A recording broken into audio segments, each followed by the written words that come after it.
ellos ya no son, prestándole prestigio al famoso Napoleón. Cayeron 10 y ninguno mexicano, siguieron otros 6 y empezaron a matar. Ya ni un francés en aquel 5 de mayo, se le veían los pies y corrían sin parar.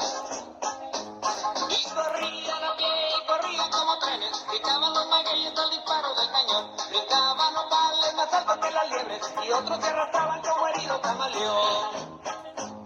El general Zaragoza comprobó que la lucha